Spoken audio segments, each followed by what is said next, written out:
ಓಂ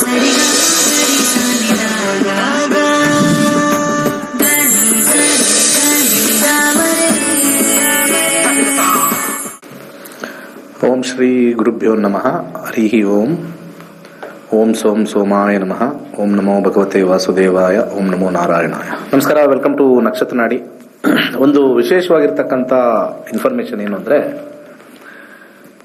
1 ವರ್ಷದ ಹಿಂದೆ, ಆಲ್ಮೋಸ್ಟ್ 1 ವರ್ಷ ಆಯ್ತು ಹೆಚ್ಚು ಕಮ್ಮಿ, ವಾಸ್ತು ಕ್ಲಾಸಸ್ ಮಾಡಿ ಅನೇಕ ಜನ ಈ ವಾಸ್ತು ಬಗ್ಗೆ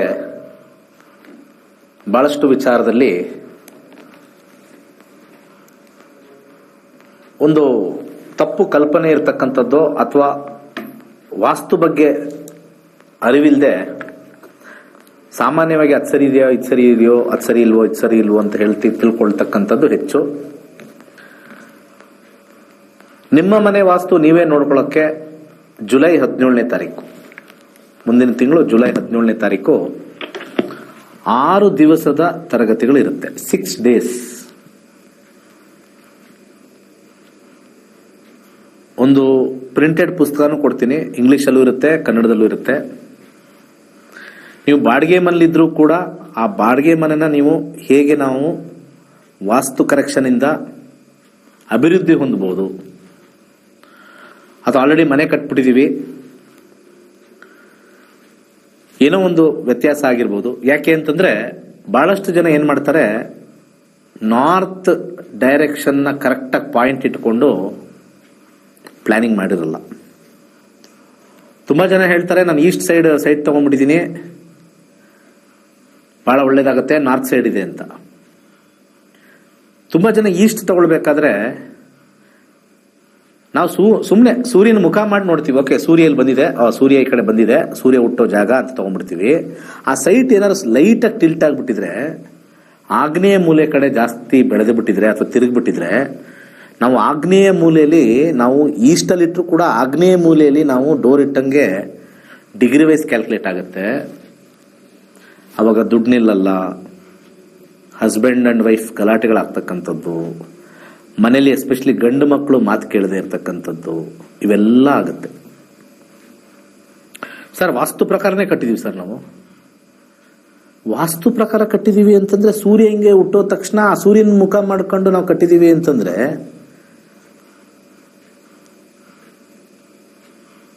ಅಡಿಗೆ ಮನೇಲಿ ನಿಂತ್ಕೊಂಡು ಕಿಟಕಿ ತೆಗೆದು ನೀವು ಅಡಿಗೆ ಮಾಡ್ತಾ ಇದ್ರೆ ಅಲ್ಲೂ ಸೂರ್ಯ ಕಾಣಿಸ್ತಾನೆ, ಅದು ಈಸ್ಟ್ ಅಂತಾನೆ ಆಗುತ್ತಲ್ವಾ? ಯೋಚನೆ ಮಾಡಿ. ಯಾರ್ಯಾರು ಪೂರ್ವಕ್ಕೆ ಖಾಲಿ ಸೈಟ್ ಇದೆ, ಮುಂದೆ ಆಗ್ನೇಯ ಮೂಲೆಗೆ ಅಡಿಗೆ ಮನೆ ಇದೆ, ಆ ಅಡಿಗೆ ಮನೆಯಲ್ಲಿ ಕಿಟಕಿ ಇದೆ, ಆ ಕಿಟಕಿ ತೆಗೆದಾಗ ಬೆಳಗಿನ ಜಾವ ನಿಮಗೆ ಸೂರ್ಯ ಕಾಣಿಸ್ತಾನೆ, ಮತ್ತೆ ಅದು ಈಸ್ಟ್ ಆಯ್ತಲ್ವಾ? ನಿಮ್ಮ ಮನೆ ಡೋರು ನಾವು ಈಸ್ಟ್ಗೆ ಇಟ್ಟಿದ್ದೀವಿ ಅಂತ ಹೇಳ್ತೀವಿ. ಸೊ ಎರಡೂ ಈಸ್ಟ್ ಕಾಣಿಸ್ತಾ ಇದೆ. ಆದರೆ ಟ್ರೂ ಈಸ್ಟ್ ಯಾವುದು, ಟ್ರೂ ಸೌತ್ ಈಸ್ಟ್ ಯಾವುದು ಅಥವಾ ಆಗ್ನೇಯ ಯಾವುದು? ನಿಮ್ದೇನಾದ್ರು ಸೈಟ್ ಟಿಲ್ಟ್ ಆಗ್ಬಿಟ್ಟು ನಿಮ್ಮ ಡೋರು ಆಗ್ನೇಯ ಮೂಲೆಗೆ ನೋಡ್ತಾ ಇದೆಯಾ? ಅದೆಲ್ಲ ಒಂದು ಪರ್ಫೆಕ್ಟ್ ಕರೆಕ್ಷನ್ 360 ಡಿಗ್ರಿಲಿ ಬರುತ್ತೆ, ಸ್ಕ್ವೇರ್ ಅಥವಾ ರೆಕ್ಟಾಂಗಲ್ ಅಲ್ಲಿ ಬರಲ್ಲ.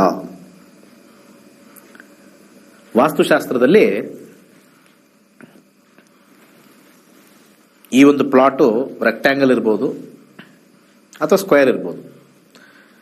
90% ಜನ ವಾಸ್ತುನ ರೆಕ್ಟಾಂಗಲ್ ಶೇಪಲ್ಲಿ ಇರ್ತಕ್ಕಂಥದ್ದೇ ತಗೊಳ್ಳೋದು. ಸೊ ರೆಕ್ಟಾಂಗಲ್ ಶೇಪಲ್ಲಿ ಇದ್ದಾಗ ತಗೊಂಡಾಗ ಒಂದು 30-40 ಅಥವಾ 40-60 ತಗೊಳ್ತಾರೆ, ಅಥವಾ 50-80 ತಗೊಳ್ತಾರೆ ಸಾಮಾನ್ಯವಾಗಿ. ಸೊ ಆ ಒಂದು ಸೈಟು ಎಷ್ಟು ಟಿಲ್ಟ್ ಆಗಿದೆ, ಎಷ್ಟು ಮಟ್ಟಿಗೆ ಟಿಲ್ಟ್ ಆಗಿದೆ, ನಾರ್ತ್ಗೆ ಲೆಫ್ಟ್ ಸೈಡ್ ಟಿಲ್ಟ್ ಆಗಿದೆ, ರೈಟ್ ಸೈಡ್ ಟಿಲ್ಟ್ ಆಗಿದೆ. ಲೆಫ್ಟ್ ಸೈಡ್ ಟಿಲ್ಟ್ ಆದ್ರೆ ಮುಖ್ಯ ದ್ವಾರ ಆಗ್ನೇಯ ಮೂಲೆ ಕೆಟ್ಟೋಗುತ್ತೆ, ಶಿಫ್ಟ್ ಆಗುತ್ತೆ. ರೈಟ್ ಸೈಡ್ ಟಿಲ್ಟ್ ಆದ್ರೆ ನಿಮಗೆ ನೈಋತ್ಯ ಚೇಂಜ್ ಆಗ್ಬಿಡುತ್ತೆ. ನೈಋತ್ಯ ಇದ್ದಿದ್ದು ಸೌತ್ಗೆ ಬಂದ್ಬಿಡುತ್ತೆ, ಹಾಗೆ ವಾಯುವ್ಯ ಇರೋದು ವೆಸ್ಟ್ಗೆ ಬಂದ್ಬಿಡುತ್ತೆ. ನಮ್ಮ ಕ್ಲಾಸಸ್ ಅಲ್ಲಿ ಮನೆ ಕಟ್ಟಬೇಕು ಅನ್ನೋ ಆಲೋಚನೆಯಲ್ಲಿದ್ರೆ ಹೇಗೆ ನಾವು ಸರ್ಕಲ್ ಮೆಥಡ್ ಅಲ್ಲಿ ಅರ್ಥ ಮಾಡ್ಕೊಳ್ಳಿ. ವಾಸ್ತುನ ಸರ್ಕಲ್ ಮೆಥಡ್ 360 ಡಿಗ್ರಿ ಮೆಜರ್ಮೆಂಟ್ ಅಲ್ಲಿ 32 ಝೋನ್ಸ್, ಒಂದೊಂದು ಝೋನ್ ಕೋನ, ಇಷ್ಟು ಕೋನ, 32 ಕೋನಗಳನ್ನು ನೋಡಿ ಅಲ್ಲಿ ಟಾಯ್ಲೆಟ್ ಬಂದಿದೆಯಾ, ತಿಜೋರಿ ಬಂದಿದೆಯಾ, ಅಲ್ಲಿ ಏನು ಬರಬಾರ್ದು, ಏನು ಬರಬೇಕು, ಬಂದಿದ್ರೆ ಅಲ್ಲಿ ಏನು ಮಾಡಬೇಕು.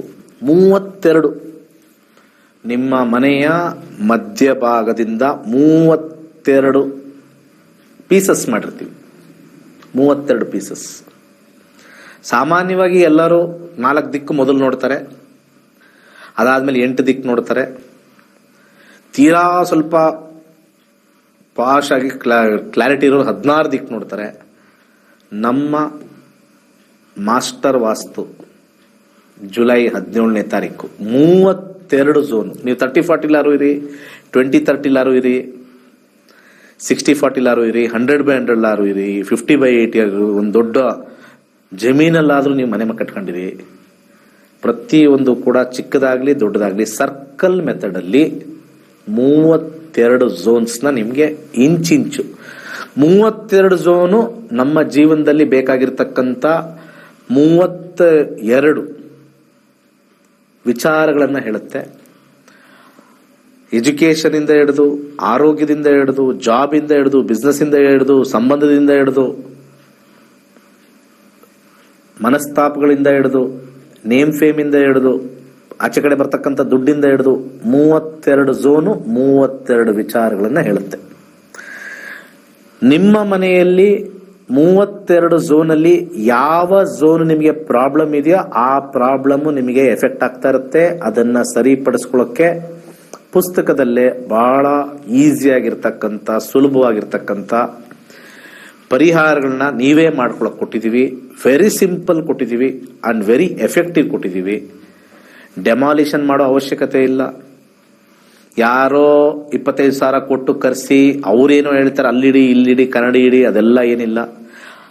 ಯಾವುದೇ ವಾಸ್ತು ಅವರು 32 ಝೋನ್ ಚೆಕ್ ಮಾಡಿ ನಿಮ್ಗೆ ಹೇಳಲ್ಲ. ಯಾವುದೋ ಒಂದು ಗೊತ್ತಿರೋದು ಅಲ್ಲಿ ಯಾರೋ ಕಲಿಸಿರ್ತಾರೆ, ನೋಡ್ಬಿಟ್ಟು ಕಳಿಸ್ತಾರೆ. ನಮ್ದೇ ಮನೆ ಆದಾಗ, ನಾವೇ ಕಲ್ತಾಗ ನಮಗೆ ಸ್ವಲ್ಪ ಹೆಚ್ಚಿನ ಶ್ರದ್ಧೆ ಇರುತ್ತೆ.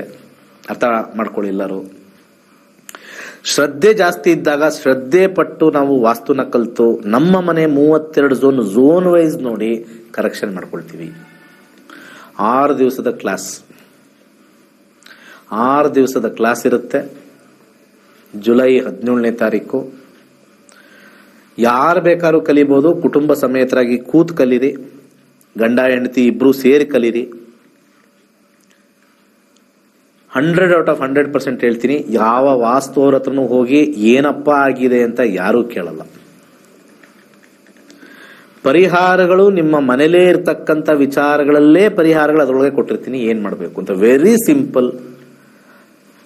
ಕಾಸು ಖರ್ಚು ಆಗದೇ ಇರೋ ಪರಿಹಾರಗಳು. ಒಂದೊಂದು ಝೋನಲ್ಲಿ ಏನ್ ಚೇಂಜಸ್ ಮಾಡಬೇಕು, ಟಾಯ್ಲೆಟ್ ಬಂದ್ರೆ ಅಲ್ಲಿ ಏನ್ ಮಾಡಬೇಕು, ಬರಬಾರ್ದ ಜಾಗದಲ್ಲಿ, ಅಡಿಗೆ ಮನೆ ಬರಬಾರ್ದು ಅಲ್ಲಿ ಬಂದ್ಬಿಟ್ಟಿದೆ, ಬೆಡ್ರೂಮ್ ಬರಬಾರ್ದು ಬಂದ್ಬಿಟ್ಟಿದೆ. ಅದು ಬರೀ ಗ್ರೌಂಡ್ ಫ್ಲೋರ್ ಅಲ್ಲಿ ಎಲ್ಲರೂ ವಾಸ್ತು ಪ್ರಕಾರ ಕರೆಕ್ಟಾಗಿ ಆಲ್ಮೋಸ್ಟ್ ಅಲೈನ್ ಮಾಡಕ್ ಶುರು ಮಾಡ್ಬಿಡ್ತಾರೆ.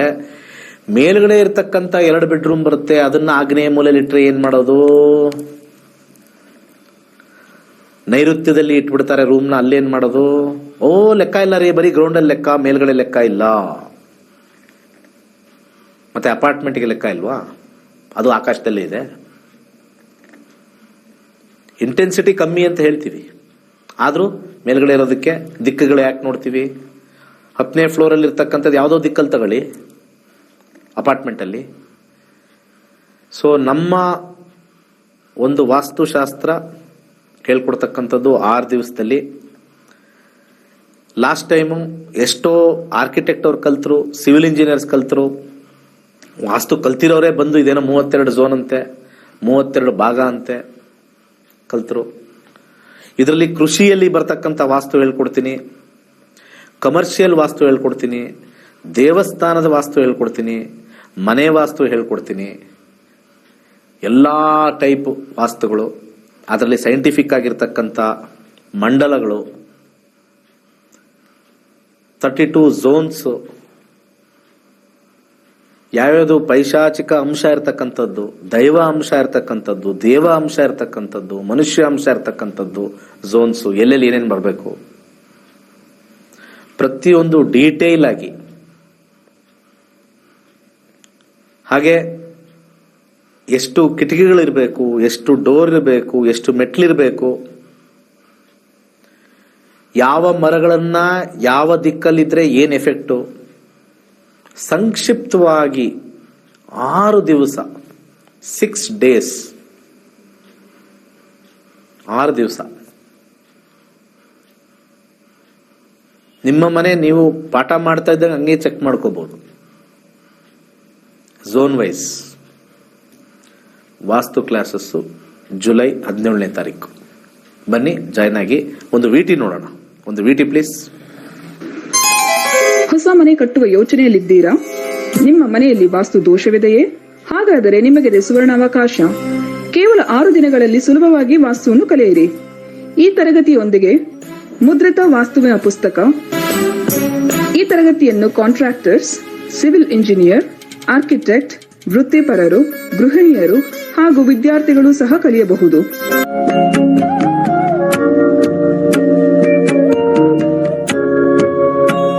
ಬೆಳಗಿನ ಬ್ಯಾಚ್ 11 ರಿಂದ 12:30 ಹಾಗೂ ಸಂಜೆಯ ಬ್ಯಾಚ್ನವರೆಗೆ 7:30 ರಿಂದ 9 ಗಂಟೆವರೆಗೆ ಇರುತ್ತದೆ. ಇಂದೇ ರಿಜಿಸ್ಟ್ರೇಷನ್ ಮಾಡಿಸಿ. ವಾಸ್ತುವಿನ ಸರಳ ಪರಿಹಾರಗಳನ್ನು ಮಾಡಿಕೊಳ್ಳಿ.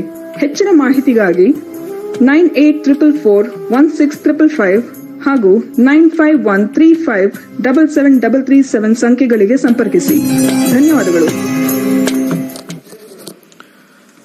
ಓಕೆ, ಕರೆ ತಗೊಂಡು ಹೋಗೋಣ. ನಮಸ್ಕಾರ.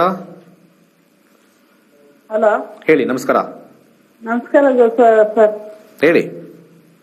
ನಾವು ಮನೆ ಸೈಟ್ ತಗೋ ಬಗ್ಗೆ ಕೇಳಬೇಕಾಗಿತ್ತು. ಪ್ರಶ್ನೆಶಾಸ್ತ್ರ. ಹೇಳಿ. 1 ರಿಂದ 249 ಒಂದು ಸಂಖ್ಯೆ ಹೇಳಿ. 15 ಸರ್. 15 property vehicle. 4ನೇ ಮನೆ ಚಂದ್ರ ಬರ್ತಕ್ಕಂಥದ್ದು. ಚಂದ್ರನ ಒಂದು ಅಂಶದಲ್ಲಿ ನೋಡೋಣ. ಇದರಲ್ಲಿ ಪ್ರಾಪರ್ಟಿ ವೆಹಿಕಲ್ ಚಂದ್ರ 10-4-10-4-2. ಪ್ರಾಪರ್ಟಿ ಖಂಡಿತ ತಗೊಳ್ತೀರಾ, ಸೈಟ್ ತಗೊಳ್ತೀರಾ, ಏನೂ ತೊಂದರೆ ಇಲ್ಲ. ಒಳ್ಳೆ ಏರಿಯಾದಲ್ಲೇ ತಗೊಳ್ತೀರಾ. ಆದ್ರೆ ಸ್ವಲ್ಪ ಹಣಕಾಸಿನ ಸ್ವಲ್ಪ ಮುಗ್ಗಟ್ಟು ಬರ್ತಕ್ಕಂಥ ತೋರಿಸುತ್ತೆ. ಸ್ವಲ್ಪ ಲೋನ್ಗೆ ಹೋಗಿ ತಗೊಳ್ಳಿ, ಖಂಡಿತ ಸಕ್ಸಸ್ ಆಗೇ ಆಗುತ್ತೆ.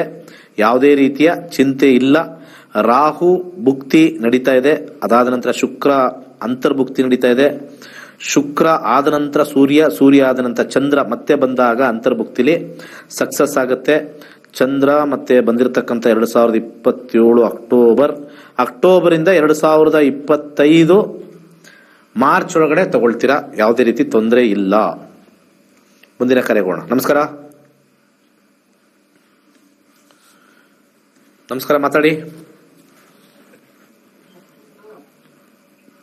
ಕೇಳಿಸ್ತಾ ಇದೆಯಲ್ಲ? ಮಾತಾಡಿ. ಏನ್ ಮಾಡ್ತಾ ಇದ್ದೀರಾ? ಮಲಗಿದ್ದೀರಾ? ಬೇರೆ ಕಾಲ್ ಕೊಡಿ. ಮಲಗಿದ್ರೆ ದಯವಿಟ್ಟು. ಮಲಗಿರೋರ್ನ ನಾವು ಎಬ್ಬಿಸಿ ಏನ್ ಸಾರ್ ಅಂತ ಕೇಳೋ ಪರಿಸ್ಥಿತಿ ಬಂದಿದೆಯಲ್ಲಪ್ಪ. ನೆಕ್ಸ್ಟ್ ಕಾಲ್ ಹೋಗೋಣ. ನಮಸ್ಕಾರ ಸರ್. ನಮಸ್ಕಾರ ಗುರುಜಿ. ಎದ್ದಿದ್ದೀರಾ? Very good. ಓಕೆ, ಹೇಳಿ ಸರ್, ಏನ್ ಕೇಳ್ಬೇಕು? ನಮ್ಮ ಅಣ್ಣನ ಮಗನಿಗೆ ಮದುವೆ ಆಗ್ಬೇಕು ನೋಡ್ತಾ ಇದೀವಿ, ಅದು ಆಗ್ತಾ ಇಲ್ಲ. ಅದಕ್ಕೆ ನಿಮ್ಮ ಅಣ್ಣನ ಮಗನಿಗೆ? ನಮ್ಮ ಅಣ್ಣ ಮಗನೇ. ನಿಮ್ಮ ಅಣ್ಣ ಅಂದ್ರೆ ಯಾರು? ನಮ್ಮ ಅಣ್ಣ ಶ್ರೀನಿವಾಸ ರೆಡ್ಡಿ ಅಂದ್ಬಿಟ್ಟು. ಓಕೆ, ಅವ್ರಿಗೆ ಮದುವೆ ಆಗಿ ಮಗ ಇದ್ದಾನೆ? ಮಗ ಇದ್ದ. ಆ ಮಗನಿಗೆ ನಮ್ಮ ಅಣ್ಣನಿಗೆ ಈಗ ಪ್ರಶ್ನೆ ಕೇಳ್ತಾ ಇರೋದು ಚಿಕ್ಕಪ್ಪ? ಹೌದು. ಪ್ರಶ್ನೆ ಕೇಳ್ತಾರ ಚಿಕ್ಕಪ್ಪ? ಹೌದು. ಸರಿ, ಆಯ್ತು. 1 ರಿಂದ 249 ಒಂದು ಸಂಖ್ಯೆ ಹೇಳ್ತೀರಾ? 1 ರಿಂದ 249. ಹೌದು. 207. 207. Very good. ಎಷ್ಟು ವಯಸ್ಸು ನಿಮ್ಮ ಅಣ್ಣನ ಮಗನಿಗೆ? 30 ವರ್ಷ ಆಗಿದೆ. 29 ಇಂದ 30 ಆಗಿದೆ. 7ನೇ ಮನೆ ಶನಿಯ ಕಾಂಬಿನೇಷನ್ ಬಂದಿದೆ. ಶನಿ ಸ್ವಲ್ಪ ನಿಧಾನ. ಇದರಲ್ಲಿ ಮದುವೆ ಯೋಗ ಇದೆಯಾ ಅಂದ್ರೆ ಖಂಡಿತ ಮದುವೆ ಯೋಗ ಇದೆ. ಮದುವೆ ಯೋಗ ಇರಕ್ಕೆ ಇಲ್ಲಿ ನಮಗೆ 2ನೇ ಮನೆ 11ನೇ ಮನೆ ಬಂದೇ ಬರುತ್ತೆ. ಅದು ಬಂದಿದೆ, ತೊಂದರೆ ಇಲ್ಲ. ಕೊನೆಯಲ್ಲಿ 5ನೇ ಮನೆ ಬಂದಿದೆ, ಪ್ರೀತಿ ಇರುತ್ತೆ. ಆದ್ರೆ 4ನೇ ಮನೆ ಏನ್ ಹೇಳುತ್ತೆ ಅಂದ್ರೆ ಆಸಕ್ತಿ ಕಮ್ಮಿ ಇದೆ. ಮದುವೆ ಇವತ್ತೆಲ್ಲ ನಾಳೆ ಆಗ್ತಾರೆ. ಆದ್ರೆ ಈ ಕೇಳಿರ್ತಕ್ಕಂಥ ವ್ಯಕ್ತಿಗೆ ಸ್ವಲ್ಪ ಮನೆ ಯಾಕೆ ಬಂದಿಲ್ಲ, ಅದಾಗ ಬಂದಿಲ್ಲ, ಇದಾಗ ಬಂದಿಲ್ಲ ಅಂತ ಹೇಳಿ ರಿಜೆಕ್ಟ್ ಮಾಡ್ತಕ್ಕಂಥ ಕಾಂಬಿನೇಷನ್ 4ನೇ ಮನೆ. ಸೊ ಸ್ವಲ್ಪ ರಿಜೆಕ್ಟ್ ಮಾಡದೇ ಇದ್ದರೆ ಶೀಘ್ರವಾಗತ್ತೆ. ಈಗ ನಡೀತಾ ಇರ್ತಕ್ಕಂಥ ಭುಕ್ತಿ ರಾಹು ಭುಕ್ತಿ ನಡೀತಾ ಇದೆ. ಅದಾದ ನಂತರ ಗುರು ಭುಕ್ತಿ ಸ್ಟಾರ್ಟ್ ಆಗುತ್ತೆ. ಗುರು ಭುಕ್ತಿಲಿ 7ನೇ ಮನೆ ನಕ್ಷತ್ರದಲ್ಲಿ 2ನೇ ಮನೆ ಇರೋದ್ರಿಂದ ಗುರು ಭುಕ್ತಿಯಲ್ಲಿ ಮದುವೆ ಯೋಗ ತೋರಿಸ್ತಾ ಇದೆ. ಅಕ್ಟೋಬರ್ ಆದಮೇಲೆ 2025 ಸೆಪ್ಟೆಂಬರ್ ಒಳಗಡೆ ಮದುವೆ. ಒಳ್ಳೇದಾಗ್ಲಿ. ಮುಂದಿನ ಕರೆ. ನಮಸ್ಕಾರ. ನಮಸ್ಕಾರ, ಮಾತಾಡಿ. ಹಲೋ ಹೇಳಿ. ಹಲೋ ಸರ್, ನಮಸ್ತೆ. ಹಾ, ನಮಸ್ತೆ ಗುರುಜಿ. ಹೇಳಿ, ಕೇಳಿಸ್ತಾ ಇದೆ. ನಾವು ನಮ್ಮ ಮನೆಯವ್ರ ಬಗ್ಗೆ ಕೇಳ್ಬೇಕಾಗಿತ್ತು. ಜಾತಕ ಇದೆಯಾ, ಡೇಟ್ ಆಫ್ ಬರ್ತ್ ಇದೆಯಾ ಅಥವಾ ಪ್ರಶ್ನಾಶಾಸ್ತ್ರನಾ? ಡೇಟ್ ಆಫ್ ಬರ್ತ್ ಇದೆ. ಟೈಮ್ ಆಫ್ ಬರ್ತ್ ಕರೆಕ್ಟ್ ಆಗಿದೆಯಾ? ಅದೇ ಮಾಮೂಲಿ ಸ್ಕೂಲ್ಗಳಲ್ಲಿ ಕೊಟ್ಟಿರುವಂತದ್ದು ಅದು ಮಾಮೂಲಿ. ಹಂಗಾರೆ ಪ್ರಶ್ನಾಶಾಸ್ತ್ರಕ್ಕೆ ಹೋಗೋಣ. ಮಾಮೂಲಿ ನಮಗ್ ಬೇಡ. ಸ್ಪೆಷಲ್ ಆಗಿ 1 ರಿಂದ 249 ಒಂದು ಸಂಖ್ಯೆ ಹೇಳಿ. ಹೇಳಿ. 202 ಗುರುಜಿ. 2 ನಂಬರ್ 2. ನಂಬರ್ 2. ಓಕೆ, ಏನ್ ವಿಚಾರದಲ್ಲಿ ಕೇಳ್ಬೇಕು? ಜಾಬಾ, ಬಿಸ್ನೆಸ್? ಗುರುಜಿ, ನಾವ್ ಏನ್ ಕೆಲಸ ಮಾಡಿದ್ರು ನಮ್ಗೆ ಕೈ ಬಾಯಿ ಏನು ಹೋಗ್ತಾರ ಗುರುಜಿ. 7ನೇ ಮನೆ ಬುಧ, 2ನೇ ಮನೆ ಗುರು. ಏನ್ ಮಾಡಿದ್ರು ಕೈ ಬಾಯಿ ಹತ್ತಾ ಇಲ್ಲ. ನೋಡೋಣ. ಬುಧ 3ನೇ ಮನೆ, 2ನೇ ಮನೆ ಗುರು, 2ನೇ ಮನೆ 10, 5, 12 ಎಂಡಿಂಗ್ ಅಲ್ಲಿದೆ. ಕೆಲಸ, ವೃತ್ತಿ ಬುಧ, ಅದನ್ನು ಬುಧ ಬಂದಿದೆ. 3, 2, 10, 2, 10, 2, 10, 12. ಶನಿ ಕಾಂಬಿನೇಷನ್ ಅಲ್ಲಿ 12, ರಾಹು ಕಾಂಬಿನೇಷನ್ 4, 12. ಖರ್ಚು ಜಾಸ್ತಿ. ಏನಿಲ್ಲ, ವೆರಿ ಸಿಂಪಲ್. ಸ್ವಲ್ಪ ಶನಿದೇವರ ದೇವಸ್ಥಾನಕ್ಕೆ ಎಳ್ಳನ್ನು ದಾನ ಮಾಡಮ್ಮ. ಶನಿದೇವರ ದೇವಸ್ಥಾನಕ್ಕೆ. ಹೌದು. ಹಾಗೆ ಬಡವರಿಗೆ ಬೆಳ್ಳುಳ್ಳಿಯನ್ನ ಶನಿವಾರ ಬೆಳ್ಳುಳ್ಳಿಯನ್ನ ಶನಿವಾರ ದಾನ ಮಾಡಿ. ಹಾಗೆ ಸಾಧ್ಯವಾದ್ರೆ ಬಲಗೈ ತೋರ್ಬೆಳಿಗೆ ಒಂದು ಯೆಲ್ಲೋ ಸಫೈರ್ ಅಂತ ಬರುತ್ತೆ, ಅದನ್ನ ಹಾಕಿ. ಹಣ ಬರ್ತಾ ಇದೆ, ನಿಲ್ತಾ ಇಲ್ಲ ಅನ್ನೋ ಒಂದು ವಿಚಾರದಲ್ಲಿ 210 ಕಾಂಬಿನೇಷನ್ ತೋರಿಸ್ತಾ ಇದೆ. ಹಣ ಬರ್ತಾ ಇದೆ, ನಿಲ್ತಾ ಇಲ್ಲ. 12 ಕಾಂಬಿನೇಷನ್ ಇರೋದ್ರಿಂದ ಸರೋಗುತ್ತೆ. ಒಳ್ಳೇದೇ ಇದೆ. ಸ್ವಲ್ಪ ಖರ್ಚು ಜಾಸ್ತಿ, ನಿಲ್ತಾ ಇಲ್ಲ ಅಷ್ಟೇ. ಮುಂದಿನ ಕರೆಗೆ ಹೋಗೋಣ. ನಮಸ್ಕಾರ. ನಮಸ್ಕಾರ ಗುರುಜಿ. ಹೇಳಿ. ಮೇಡಮ್ ಗುರುಜಿ, ಪ್ರಶ್ನೆಶಾಸ್ತ್ರಕ್ಕೆ ಹೋಗ್ತೀನಿ ಗುರುಜಿ. ಜಮೀನದ್ದು ಸ್ವಲ್ಪ ತಕರಾರು ನಡೆದಿದೆ. 1 to 240 ಒಂದು ನಂಬರ್ ಹೇಳಿ. 89 ಗುರುಜಿ. ಕೇಸ್ ಹಾಕಿದ್ಯಾ? ಕೇಸ್ ಹಾಕಿದ್ದೀವಿ ಗುರುಜಿ. ರೆವೆನ್ಯೂ ಡಿಪಾರ್ಟ್ಮೆಂಟ್ ನಿಂದ ಆಗಿ ಬರುತ್ತೆ. ಮತ್ತೆ ಅವರು ತಕರಾರಿಗೆ ಹೋಗ್ತಾ ಇದ್ದಾರೆ. AC ಕೋರ್ಟಿಂದ ಆಗಿ ಬಂದಿತ್ತು, DC ಕೋರ್ಟ್ಗೆ ಅಪೀಲ್ ಮಾಡಿದ್ದಾರೆ. ಇಲ್ಲಿ ಇದೇ ತರ ಇದು ಮಾಡಿದ್ರೆ ಆಗಲ್ಲ ಅಂತ ಹೇಳಿ ಈಗ ಸಿವಿಲ್ ಕೋರ್ಟ್ಗೆ ನಾವು ಅಪೀಲ್ ಮಾಡಿದೀವಿ ಗುರುಜಿ. ಅದು ನಮ್ ಪರವಾಗಿ ಆಗುತ್ತಾ? 100% ನಿಮ್ ಪರವಾಗಿ ಆಗತ್ತೆ. ಆದ್ರೂ ಅವ್ರು ನಿಮ್ಗೆ ಏನ್ ಮಾಡಕ್ಕೂ ಬಿಡಲ್ಲ, ಯಾರು ನಿಮ್ಗೆ ಸಹಾಯ ಬರಲ್ಲ. ಕೊನೆಗೆ ಏನಾಗುತ್ತೆ, ಎಷ್ಟೋ ಒಂದಿಷ್ಟು ಕೊಟ್ಬಿಡು ಅಂತ ಹೋಗ್ತಾರೆ. ಅಷ್ಟು ಕೊಟ್ಬಿಟ್ಟು ಹೋದ್ರೆ ಒಳ್ಳೇದು ಅಂತ ನನ್ನ ಅನಿಸಿಕೆ. ಸೊ ನೀವು ಕೋರ್ಟಲ್ಲಿ ಗೆಲ್ಲೋದು ಒಂದು ಸೈಡು. ಕೋರ್ಟ್ ಗೆದ್ದಾದ್ಮೇಲೆ ಅಲ್ಲಿ ಕಾಯೋರು ಯಾರು? ಕರೆಕ್ಟಾ? ಅರ್ಥ ಆಯ್ತು ಗುರುಜಿ. ನಾವು ಅಲ್ಲೇ ಜಮೀನದಲ್ಲೇ ಮನಿ ಮಾಡ್ಕೊಂಡಿದ್ದೀವಿ ಗುರುಜಿ. ಅಣ್ಣ ಜಮೀನಲ್ಲಿ ಪಾಲ್ ಕೊಡ್ತಾ ಇಲ್ಲ. ನಾವು ಸರ್ವಿಸ್ ನಲ್ಲಿ ಇದ್ವಿ, ರಿಟೈರ್ಡ್ ಆಗಿ ಬಂದಿದ್ದೀವಿ. ನಮ್ಮ ಪಾಲ್ ನಮ್ಗೆ ಕೊಡಕ ಕೊಟ್ಟಿದ್ದ. ಮತ್ತೆ ನಾವು ಒಂದು ಮಾತು ಹೇಳ್ತೀನಿ ಕೇಳಿ ಎಲ್ಲಾರ್ಗು ಕೂಡ. ಗುರುಜಿ, ಈ ಕೋರ್ಟು, ಕೇಸು, ಪೊಲೀಸು ನಿಮ್ಮ ಹತ್ರ ಏನೇ ಇದ್ರು ಕೂಡ ನಿಮ್ಮ ಹತ್ರ ಆರ್ಡರ್ ಬರ್ತದೆ, ನಿಮ್ದೇ ಅಂತ ಹೇಳ್ತಾರೆ. ನಿಮಗ್ ಕೊಡೋದಿಲ್ಲ, ಏನ್ ಮಾಡ್ತೀಯ ಮಾಡ್ಕೊ ಅಂದ್ರೆ ಯಾರು ಬಂದು ಕಾಪಾಡ್ತಾರೆ? ಅದೇ ಆಗಿರೋದು ಇವತ್ತಿನ ದಿವಸ. ಜನ ಅನ್ಕೊಂಡ್ಬಿಟ್ಟಿದ್ದಾರೆ. ಅರ್ಥ ಆಯ್ತಾ ನಾನು ಹೇಳಿದ್ದು ನಿಮ್ಗೆ? ಅರ್ಥ ಆಯ್ತು ಗುರುಜಿ. ನಿನ್ ಕೇಸ್ ನೀನ್ ಗೆದ್ದಿರ್ಬೋದು, ಅದ್ ನನ್ನ ಹತ್ರ ನೀನ್ ಹೆಂಗ್ ಕಿತ್ಕತಿಯ ನೋಡೋಣ ಅಂದ್ರೆ ಏನ್ ಮಾಡೋದು? ಪೊಲೀಸರು ಬರ್ತಾರೆ ಎಲ್ಲದಕ್ಕೂ. ಆತರ ಬರ್ಬೇಕು ಅಂತಂದ್ರೆ 1,00,000 ಜನ ಇರ್ತಾರೆ, ಎಲ್ಲರ ಹತ್ರ ಹೋಗ್ಬೇಕು. ಇದೇ ನಮ್ಮ ಪರಿಸ್ಥಿತಿ, ಕಲಿಯುಗದ ಪರಿಸ್ಥಿತಿ. ಏನೋ ಒಂದು ಕಾಂಪ್ರಮೈಸು 5-8 ಬಂದಿರೋದ್ರಿಂದ ಒಂಚೂರು ನೋಡ್ಕೊಂಡು ಮಾಡ್ಬೇಕು. ಜಾತಕದಲ್ಲಿ ನೀವು ಗೆಲ್ತೀರಾ ಅಂತ ಬರ್ತಾ ಇದೆ, ಕೋರ್ಟಲ್ಲಿ ಗೆಲ್ತೀರಾ? ಅವ್ನ್ ಬಿಟ್ಕೊಡ್ಬೇಕಲ್ಲ. ನಾನು ಬಿಟ್ಕೊಡಲ್ಲ, ಏನ್ ಮಾಡ್ತೀಯಾ? ಆರ್ಡರ್ ಇಟ್ಕೊ, ಉಪ್ಪಿನಕಾಯಿ ಹಾಕೊಂಡು ನೆಕ್ಕೋ. ಇಂಥದೇ ಆಗ್ತಕ್ಕಂಥದ್ದು. ಅರ್ಥ ಆಯ್ತಾ? ಇದಕ್ಕೆ ಒಂಚೂರು 5-8 ಕಾಂಬಿನೇಷನ್ ಬಂದಿರೋದ್ರಿಂದ ಸ್ವಲ್ಪ ಬಿಟ್ಕೊಟ್ರೆ ಗೆಲ್ತೀರಾ. ಗೆಲ್ಲೋದ್ರಲ್ಲಿ ಏನ್ ತೊಂದರೆ ಇಲ್ಲ. ಎಷ್ಟೋ ಜನ ನಮ್ಮನ್ನು ಕೇಳ್ತಾರೆ, ಗೆಲ್ತೀರೇನ್ರಿ ಅಂತ ಕೇಳ್ತಾರೆ. 100% ಗೆಲ್ತಾರೆ. ನಾನು ನೋಡಿದೀನಿ ತುಂಬಾ ಜಾತಕಗಳು. ಕೋರ್ಟಲ್ಲಿ ಗೆಲ್ತಾರೆ. ಆರ್ಡರ್ ಇದ್ರು ಫೆನ್ಸ್ ಹಾಕಕ್ ಬಿಡಲ್ಲ ಜನ. ಊರವ್ರನ್ನೇ ಎಬ್ಬರ್ಸ್ಕೊಂಡ್ಬಿಡ್ತಾರೆ. ಎಂಥ ಕಚ್ಚಡ ಕಲಿಯುಗದಲ್ಲಿ ಇದೀವಿ ಅಂದ್ರೆ, ನಾವು ನ್ಯಾಯವಾಗಿದ್ರೂ ಕೂಡ ಜನರೆಲ್ಲ ಸೇರ್ಕೊಂಡು ಅನ್ಯಾಯದ ಕಡೆ ಜಯಘೋಷಿ ಆಗ್ತಾರೆ. ನಾನು ಎಷ್ಟೋ ಕೇಸಸ್ ನೋಡ್ಬಿಟ್ಟಿದ್ದೀನಿ. ಬೇಕಾದಷ್ಟು ಪಾಪ ಅವ್ರ ತಂದೆಯಿಂದ ಬಂದಿರತಕ್ಕಂಥ ಆಸ್ತಿ, ಅದ್ರ ಮೇಲೆ ಯಾರೋ ಕೇಸ್ ಹಾಕಿರ್ತಾರೆ, ಅದರಲ್ಲಿ ಗೆದ್ದಿರ್ತಾರೆ, ಹೈಕೋರ್ಟ್ಗೆ ಹೋಗಿ ಗೆದ್ದಿರ್ತಾರೆ. ಎಲ್ಲ ಕೋರ್ಟಲ್ಲಿ ಗೆದ್ಕೊಂಬಂದು ಅಲ್ಲಿ ಬಂದು ನಮ್ಮದು ಅಂತ ಲಾಕ್ದಾಗ ಅವನು ಯಾರೋ ತಲೆ ಕೆಟ್ಟವನು ಯಾರಿಗೋ ಒಂದಷ್ಟು ಎಣ್ಣೆ ಕೊಡಿಸೋ ಅದು ಕೊಡಿಸೋ ದುಡ್ಡು ಕೊಡಿಸೋ ನೋಡು ನಮ್ಗೊಂದು ಏನಾರು ಮಾಡಿಸು ಅಂತಂದ್ರೆ ಅಲ್ಲಿ ಗಲಾಟೆಗಳು ದೊಣ್ಣೆಗಳು ತಗೊಂಬಂದು ಸೆನ್ಸ್ ಹಾಕಕ್ಕೆ ಬಿಡಲ್ಲ, ಇಷ್ಟಕ್ಕೆ ಕೊಡು ಅಂತ ಕಚಡ ಲೋಕದಲ್ಲಿ ನಾವೆಲ್ಲ ಇದ್ದೀವಿ. ಇದರಲ್ಲಿ ನ್ಯಾಯ ಬೇರೆ ಹುಡ್ಕಕ್ಕೆ ಹೋಗ್ತೀವಿ ನಾವು, ಜ್ಯೋತಿಷ್ಯ ನ್ಯಾಯ. ನನ್ನ ಕೈಲಿ ಏನೂ ಮಾಡೋಕ್ಕಾಗಲಿಲ್ಲ, ಕೆಲವೆಲ್ಲ ಗೆದ್ದಿರೋದನ್ನೇ ಅವ್ರಿಗೆ ಕೊಡ್ಸೋಕ್ಕಾಗಲಿಲ್ಲ. ತುಂಬ ಟಫ್ ಸಿಚುಯೇಷನ್ ಇದ್ದೀವಿ. ನಿಮ್ಮ ಹತ್ರ ಎಲ್ಲ ದಾಖಲೆ ಇದ್ರೂ ಕೂಡ ಆ ಥರ ಕಲಿಯುಗ. ಮುಂದಿನ ಕರೆಗೋಣ. ನಮಸ್ಕಾರ. ನಮಸ್ತೆ ಗುರುಜಿ. ಹೇಳಿ. ನಾವು ಇಲ್ಲಿ ಹಾವೇರಿ ಡಿಸ್ಟಿಕ್ ಇಂದ ಮಾತಾಡ್ತಾ ಇರೋದು ಗುರುಜಿ. Very good. ಹೇಳಿ. ಮಗಂದು ಡೇಟ್ ಆಫ್ ಬರ್ತ್ ಏನ್ ಕೇಳ್ಬೇಕು? ಮಗಂದು ಮದುವೆ ಮಾಡಿದ್ವಿ, ಸೊಸೆ ಬರ್ತಾ ಇದ್ದ ಮನೆಗೆ. ಪ್ರಶ್ನಾಶಾಸ್ತ್ರಕ್ಕೆ ಹೋಗ್ಬೇಕು. ಜಾತಕದ ಮೇಲೆ ಪ್ರಶ್ನಾಶಾಸ್ತ್ರ ಕರೆಕ್ಟ್ ಆಗಿ ಹೇಳ್ಬಿಡುತ್ತೆ.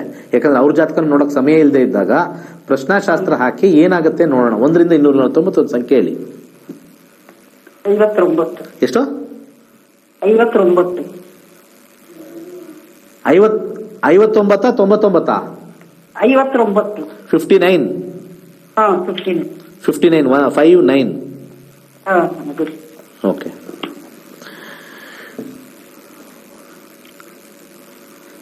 ಓಕೆ. ಇಲ್ಲಿ 12ನೇ ಮನೆ, 11ನೇ ಮನೆ, 11ನೇ ಮನೆ, 12 ಬರ್ತಾರೆ. ಇವತ್ತಲ್ಲ ನಾಳೆ ಬರ್ತಾರೆ, ಏನು ತೊಂದರೆ ಇಲ್ಲ.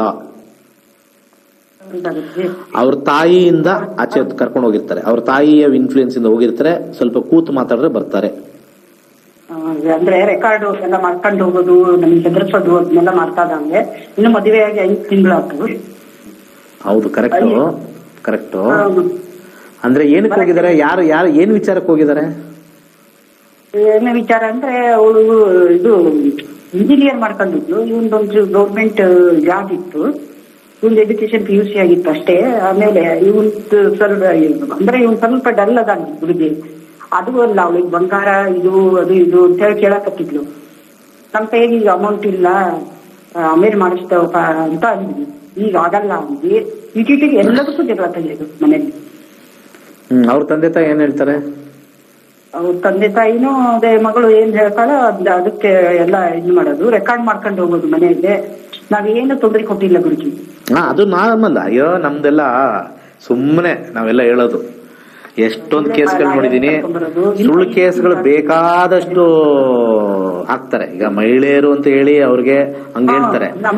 ನಾನು ಎಷ್ಟೋ ಜನ ಪಾಪ ಬಂದು ಪೊಲೀಸ್ ಸ್ಟೇಷನ್ ಎಲ್ಲ ಬಾಸುಂಡೆ ಬರೋಂಗೆ ಪಾಪ ಎಲ್ಲ ಬಂದು ಕಾಲ್ ಕುಂಟ್ಕೊಂಡು ನನ್ನ ಆಫೀಸಿಗೆ ಬಂದಿದ್ದಾರೆ. ಪಾಪ ಗಂಡಸರು ಕಾಲ್ ಕುಂಟ್ಕೊಂಡು ಪಾಪ ಆಫೀಸಿಗೆ ಬಂದು, ಸಾರ್ ಹೊಡೆದ್ ಕಳಿಸಿದಾರೆ ಸರ್, ನಾನೇನೋ ಮಾಡೇ ಇಲ್ಲ, ಏನೋ ಹಾಕ್ಬಿಟ್ಟಿದ್ದಾರೆ ಕೇಸು, ಅವ್ರು ನಾನು ಇಲ್ಲ ಅಂದ್ರೂ ಬಾರಿಸ್ಬಿಟ್ಟಿದ್ದಾರೆ ಸರ್ ಕಾಲ್ಗೆ. ನನ್ನ ಜಾತಕದಲ್ಲಿ ಏನ್ ಮಾಡ್ಬೇಕು ಹೇಳಿ ಸರ್, ಏನಾದ್ರು ಮಂತ್ರ ಹೇಳಿ ಸರ್, ಪೂಜೆ ಹೇಳಿ ಸರ್. ನ್ಯಾಯಕ್ಕೆ ಬೆಲೆ ಇಲ್ಲ ಈ ಕಲಿಯುಗದಲ್ಲಿ. ಎಲ್ಲಾ ತರ ಮಿಕ್ಸರು ಇದೆ. ಸುಳ್ಳು ಕೇಸು ಲೇಡೀಸ್ ಕಡೆಯಿಂದ ಹಾಕಿರೋರು ಇದ್ದಾರೆ, ಜೆಂಟ್ಸ್ ಕಡೆಯಿಂದನೂ ಆತರ ಹೊಡೆದಿರೋರು ಇದ್ದಾರೆ, ಮಾಡಿರೋರು ಇದ್ದಾರೆ. ನ್ಯಾಯ ಇಲ್ಲ. ಸುಮ್ಮನೆ ಸೈಲೆಂಟ್ ಆಗಿದ್ದು ಬಿಡಿ, ಇದು ವಾಪಸ್ ಬರ್ತಾರೆ. ಟೆನ್ಷನ್ ಏನೂ ಇಲ್ಲ, 100% ಟೆನ್ಷನ್ ಏನೂ ಇಲ್ಲ. ಸುಮ್ಮನಿರ್ತಾರೆ. ಸುಮ್ಮನಿದ್ರೆ ವಿನ್ ಆಗ್ತೀವಿ. ರೆಕಾರ್ಡ್ ಮಾಡ್ಕೊಂಡು ಹೋಗೋದು ಇವೆಲ್ಲ ಆಟಗಳಿಗೆ ಯಾರು ಹೇಳ್ಕೊಡ್ತಾರೆ? ಇವೆಲ್ಲ ಏನಕ್ಕೆ ಏನ್ ಸಾಧನೆ ಮಾಡ್ತೀರಿ ಇವೆಲ್ಲ? ಇನ್ನೊಬ್ರ ಮನೆಗೆ ಹೋಗಿ ರೆಕಾರ್ಡ್ ಮಾಡ್ಕೊಳ್ಳೋದಂತೆ, ಗಲಾಟೆ ಮಾಡೋದಂತೆ. ಇದೊಂದು ಸೈಡ್ ನಾನು ನೋಡಿದ್ದೀನಿ. ಇನ್ನೊಂದು ಸೈಡು ಬಂದಿರೋ ಹೆಣ್ಮಗಳನ್ನ ಅತ್ತೆದಿರು ಕಾಟ ಕೊಡೋದಂತೆ, ಅದು ಮಾಡೋದಂತೆ. ಕೆಲ್ಸದವ್ರು ಬೇಕು ಅಂತ ತಗೊಳ್ತಾರೆ. 2 ಸೈಡು ಇದೆ. ನಾನು ಒಂದ್ ಸೈಡ್ ಹೇಳ್ತಾ ಇಲ್ಲ, ಎಲ್ಲ 50-50. ಮುಂಚೆ ಲೇಡೀಸ್ ಮೇಲೆ ಅಟ್ಯಾಕ್ ಜಾಸ್ತಿ ಇತ್ತು, ಈಗ ಅದು ಕಮ್ಮಿ ಆಗಿ 50-50 ಆಗಿದೆ. 2 50-50 ಆಗಿದೆ. ಇದು ನನ್ನ ಬರ್ತಕ್ಕಂಥ ಕನ್ಸಲ್ಟೇಷನ್ ಎಕ್ಸ್ಪೀರಿಯನ್ಸ್ ಇಂದ ಹೇಳ್ತಾ ಇರೋದು ನಾನು. 50-50. ಅಲ್ಲೂ ಪ್ರಾಬ್ಲಮ್ ಇದೆ, ಆ ಕಡೆಯವರು ಬರ್ತಾರೆ, ಈ ಕಡೆ ಪ್ರಾಬ್ಲಮ್ ಮಾಡಿದವರು ಹಿಂಗ್ ಬರ್ತಾರೆ, ಗಂಡಸರು ಬರ್ತಾರೆ. ಸರ್ ನಮ್ಗೆಲ್ಲ ಏನೇನೋ ಮಾಡಿದ್ರೆ ನಾವು ಚೆನ್ನಾಗೇ ನೋಡ್ಕೊಂಡಿದೀವಿ, ಅವ್ರಿಗೆ ಅದು ಬೇಕು ಇದು ಬೇಕು, ಅವ್ರ ಮದುವೆನೇ ಇಂಟ್ರೆಸ್ಟ್ ಇಲ್ವಂತೆ, ಬಲವಂತವಾಗಿ ಮಾಡ್ಬಿಟ್ಟಿದ್ದಾರೆ, ಏನೇನೋ. We can't help. ಪೋಷಕರೇ ಇದಕ್ಕೆ ನ್ಯಾಯ ಒದಗಿಸ್ಕೋಬೇಕು. ದೊಡ್ಡವರು ಇನ್ನೊಬ್ರು ಕೆಟ್ಟದ್ ಮಾಡೋದು ಬೇಡ, ಅವ್ರು ಬೇಡ ಅಂದ್ರೆ ಸೈಲೆಂಟಾಗಿ ವಾಪಸ್ ಬಂದ್ಬಿಡೋಣ ಅನ್ನೋ ಒಂದು ಬುದ್ಧಿ ತಂದೆ ತಾಯಿಗೆ ಯಾವಾಗ ಬರುತ್ತೋ ಮಕ್ಕಳು ಅದೇ ತರ ಫಾಲೋ ಮಾಡ್ತಾರೆ. ತಂದೆ ತಾಯಿಗಳೇ ಇರೋದೇ ಒಬ್ಬ ಮಗಳು ನನ್ನ ಕಡೆನೇ ಇರಲಿ ಅನ್ನೋ ಸ್ವಾರ್ಥತನ ಹೈಯೆಸ್ಟ್ ನಾನು ನೋಡಿರೋದು ಒಂದು ಹೆಣ್ಣು ಮಗಳು ಇರೋರ್ದು ಮ್ಯಾರಿಡ್ ಲೈಫು ನನ್ನ ಅನುಭವದಲ್ಲಿ ಹೇಳ್ತಾ ಇದ್ದೀನಿ, ತುಂಬಾ ಕೆಟ್ಟದಾಗಿದೆ. ತುಂಬಾ ಸ್ಟ್ಯಾಟಿಸ್ಟಿಕ್ಸ್ ನೋಡಿದ್ದೀನಿ. ಒಂದೇ ಒಂದು ಹೆಣ್ಣು ಮಗಳಲ್ಲಿ ತುಂಬಾ ಗಲಾಟೆಗಳು ಆಗಿದೆ. ಯಾಕತ್ರ ಆಗಿದೆ ಅಂತ ನನಗೂ ಸ್ವಲ್ಪ ಆಶ್ಚರ್ಯ. ಇನ್ನೂ ಸ್ವಲ್ಪ ಹೆಚ್ಚಿನ ವಿಮರ್ಶೆ ಮಾಡಬೇಕು ಅಂತ ನಂಗೆ ಅನ್ನಿಸ್ತಾ ಇದೆ. ಬಟ್ ಮೇಜರ್ ನಾನು ನೋಡಿರೋದೆಲ್ಲ ಕೇಸಸ್ ಅಲ್ಲಿ ಅವ್ರಿಗೆ ಒಂದೇ ಒಂದು ಹೆಣ್ಣು ಮಗಳು ಇರೋದು, ಚೆನ್ನಾಗಿ ಬಾಳಕ್ ಬಿಡದಲೆ ಸ್ವಲ್ಪ ಅದು ಇದು ಹೇಳ್ಕೊಟ್ಟು ಕಿತಾಪತಿ ಮಾಡಿರೋ ಕೇಸ್ಗಳು ನನ್ನ ಹತ್ರ ಜಾಸ್ತಿ ಬಂದಿದೆ. ನನ್ನ ಹತ್ರ ಬಂದಿರೋ ಕೇಸ್ ನಾನು ಹೇಳ್ತಾ ಇರೋದು, ಪಬ್ಲಿಕ್ ಗೊತ್ತಿಲ್ಲ, ಹೈಯೆಸ್ಟ್ ಬಂದಿದೆ. ಚೆನ್ನಾಗಿರಿ, ಒಳ್ಳೇದು ಹೇಳ್ಕೊಟ್ಟು ಕೊಡಿ, ನಿಮ್ಮ ಮಗು ನೀವು ಇಷ್ಟಪಟ್ಟು ಮಾಡಿಕೊಟ್ಟಿದ್ದೀರಾ, ನಿಮ್ಮ ಅಳಿಯ ಅಂತ ಹೇಳ್ಕೊಂಡು ಮಾಡ್ಕೊಟ್ಟಿದ್ದೀರಾ. ಇಲ್ದ್ರೆ ಫಸ್ಟ್ ಕೇಸಲ್ಲೇ ನೀವು ಮದುವೆನೇ ಬೇಡಮ್ಮ ಹಂಗೆ ಇದ್ದು ಬಿಡು ಅಂತ ಹೇಳ್ಬೇಕು, ಸ್ವಲ್ಪ ಕಮ್ಮಿ ಇರುತ್ತೆ. ಇಲ್ಲಿಂದ ಯೋಚನೆ ಮಾಡಿ, ಇಲ್ಲಿಂದ ಯೋಚನೆ ಮಾಡಬೇಡಿ. ಸರ್ವೇ ಜನ ಸುಖಿನೋ ಭವಂತು. ಹೊಸ ಮನೆ ಕಟ್ಟುವ ಯೋಚನೆಯಲ್ಲಿದ್ದೀರಾ? ನಿಮ್ಮ ಮನೆಯಲ್ಲಿ ವಾಸ್ತು ದೋಷವಿದೆಯೇ? ಹಾಗಾದರೆ ನಿಮಗೆ ಸುವರ್ಣಾವಕಾಶ. ಕೇವಲ 6 ದಿನಗಳಲ್ಲಿ ಸುಲಭವಾಗಿ ವಾಸ್ತುವನ್ನು ಕಲಿಯಿರಿ. ಈ ತರಗತಿಯೊಂದಿಗೆ ಮುದ್ರಿತ ವಾಸ್ತುವಿನ ಪುಸ್ತಕ. ಈ ತರಗತಿಯನ್ನು ಕಾಂಟ್ರಾಕ್ಟರ್ಸ್, ಸಿವಿಲ್ ಇಂಜಿನಿಯರ್, ಆರ್ಕಿಟೆಕ್ಟ್, ವೃತ್ತಿಪರರು, ಗೃಹಿಣಿಯರು ಹಾಗೂ ವಿದ್ಯಾರ್ಥಿಗಳು ಸಹ ಕಲಿಯಬಹುದು. ಬೆಳಗಿನ ಬ್ಯಾಚ್ 11 ರಿಂದ 12:30, 7:30 ರಿಂದ 9 ಗಂಟೆವರೆಗೆ ಇರುತ್ತದೆ. ಇಂದೇ ರಿಜಿಸ್ಟ್ರೇಷನ್ ಮಾಡಿಸಿ ವಾಸ್ತುವಿನ ಸರಳ ಪರಿಹಾರಗಳನ್ನು ಮಾಡಿಕೊಳ್ಳಿ. ಹೆಚ್ಚಿನ ಮಾಹಿತಿಗಾಗಿ 9844416555 ಹಾಗೂ 9513577337 ಸಂಖ್ಯೆಗಳಿಗೆ ಸಂಪರ್ಕಿಸಿ. ಧನ್ಯವಾದಗಳು.